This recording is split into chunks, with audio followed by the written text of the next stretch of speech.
Hello, I'm Charlotte Atchley, editor of Baking and Snack, and this is a Baking and Snack Tech Expert. Today's tech expert is Jonathan Khouzam, Senior R&D Application Specialist for Fruit d'Or. In our June issue of Baking and Snack, he shared his expertise with fruit inclusions. Today we'll dive into blueberries, specifically the no-bleed, extra juicy wild blueberries he and his team developed for Fruit d'Or. Thank you for joining me, Jonathan. Thanks for having me. So let's set the stage with this first question. What are some of the common challenges that bakers are going to face when they formulate baked goods with fruit inclusions? I think there are two really big challenges that most bakers are going to see. One's going to be more on the formulation side, whereas the other is going to be more on the operations or execution side. When it comes to formulation, it might not be very instinctive for formulators, but we need to really think on water activity, moisture, and moisture migration. And I think a really good example of this that bakers are familiar with is going to be a raisin bread. If you produce a raisin bread with raisins fresh out of the box at around, let's say, 15% moisture, um, often we'll find a really great product on day one, a kind of dry product on day three, and a terrible product by day seven. Whereas a product that doesn't have that inclusion can often last easily double that without any loss of softness. And because the root cause here really is moisture migration, no amount of monoglyceride, no amount of ESL enzyme is going to be able to improve that. Um, Another really common issue for formulators is going to be bleeding. So I really like the example of a cranberry scone because you have a product most of us are familiar with where you have these big red inclusions. And if these products bleed, particularly if it's a sliced cranberry where the juice can migrate from the fruit to the batter, um, the juice is going to change color because of a reaction with the chemical leavening system, and that's going to turn either blue or green or some other color that most consumers will associate with mold. So, Yikes. not a great look. Nobody Um, wants that. no. On the other hand, when you're scaling up the product, most modern baking processes, there's a gravitate or a tendency in modern production lines to go towards these extrusion processes, these harsher processes that are faster, more precise, but not nearly as delicate on the inclusion as the old-fashioned ram and shear dividers or that type of equipment.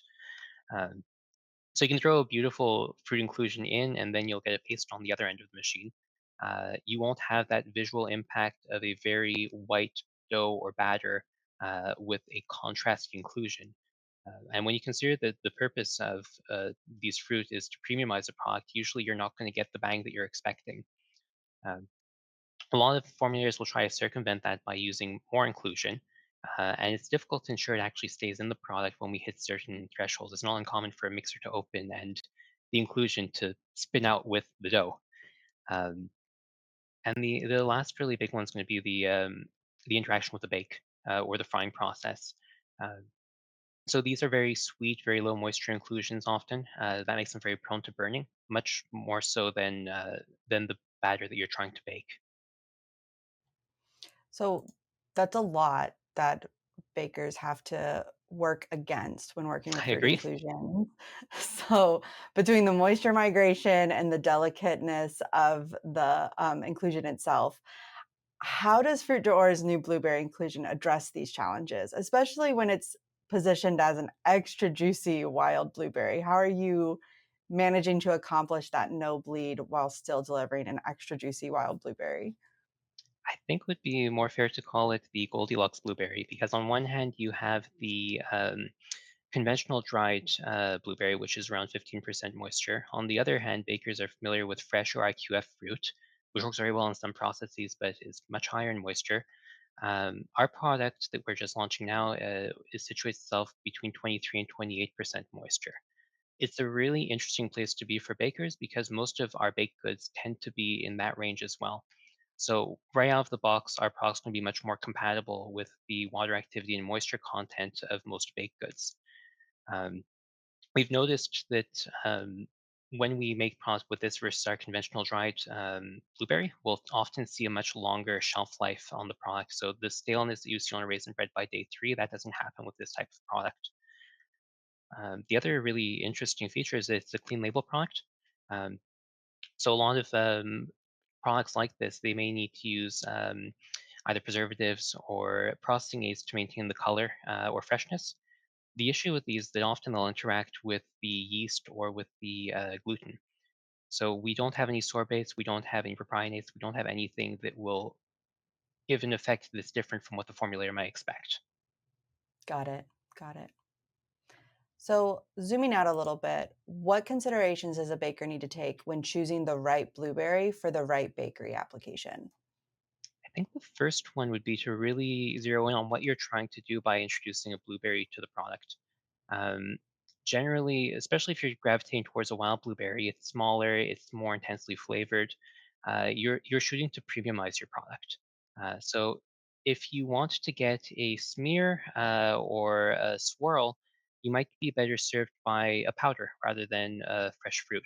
Um, they tend to be more expensive on a per gram basis, but when you think of cost and use, when you think of handling in your facilities, it tends to be a lot more interesting.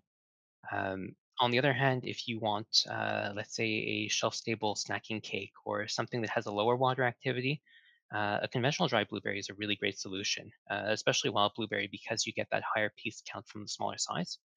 Um, but if you're making a product like an artisan loaf of bread, if you're making a packaged bread or roll, bagels, scones, these are all products that I think bakers will find a product like our extra juicy wild blueberry works really, really well. Um, and the last thought is really to think of how that product's going to integrate with your production line. So I mentioned that a powder, for example, is going to be much easier to handle. Um, the dried blueberries are quite easy to handle. If you're working with an IQF product, not everyone has a freezer. Right, right, for sure. Well, thank you so much, Jonathan, for joining me on this Baking and Snack Tech Expert.